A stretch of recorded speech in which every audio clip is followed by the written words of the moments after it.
వాళ్ళ ఫ్రెండ్ ఇలా ఇరిచారని చెప్పి నా దగ్గరికి ఒక పేషెంట్ వచ్చారు. అసలు ఎలా జరిగిందని హిస్టరీ తీసుకోవడం జరిగింది. మా ఫ్రెండ్ ఇలా అనడం వల్ల నాకు ఈ ఏరియా మొత్తం పని చేయకున్నట్లు అయిపోయింది. ఊరికే కళ్ళు తిరగడం జరుగుతుంది, కింద పడినట్టు అనిపిస్తుంది, చేతులు కాళ్ళు మొత్తం మంటల్లాగా ఉంటుందని చెప్పారు. ఎంఆర్ఐ తీసుకోండి అని చెప్పడం జరిగింది. ఎంఆర్ఐ బ్రెయిన్ తీయగానే ఎంఆర్ఐ లో క్లాట్ ఉందని బయటపడింది. నేను ఇక్కడ ఒక వీడియో బయట కూడా పెడుతున్నాను. ఆ వీడియోలో కూడా బ్లడ్ క్లాట్ అయిన వాళ్ళకి ఏమేమి జరుగుతుందని పెట్టాను. ఆ వీడియోని క్లిక్ చేసి వీడియోని పూర్తిగా చూడండి. చాలా చోట్ల నేను ఇలా కైరోప్రాక్టిక్ చేసే వాళ్ళ గురించి కూడా ఒక వీడియో బయట వదులుతున్నా. ఆ వీడియో కూడా చూడండి.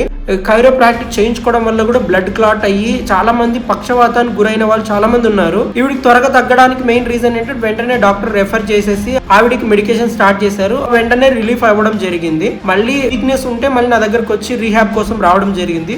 రీహాబ్ లో ఆవిడికి ట్రీట్మెంట్ చేసి డైట్ మాడిఫికేషన్ చేయడం జరిగింది. మాక్సిమం అయినంత వరకు కైరోప్రాక్టిక్ గానీ ఇలా అనిపించుకోవడం ఇష్టం ఉండే వాళ్ళకి వీడియో షేర్ చేసి పక్షవాతం వస్తుందని అవేర్నెస్ క్రియేట్ చేయండి.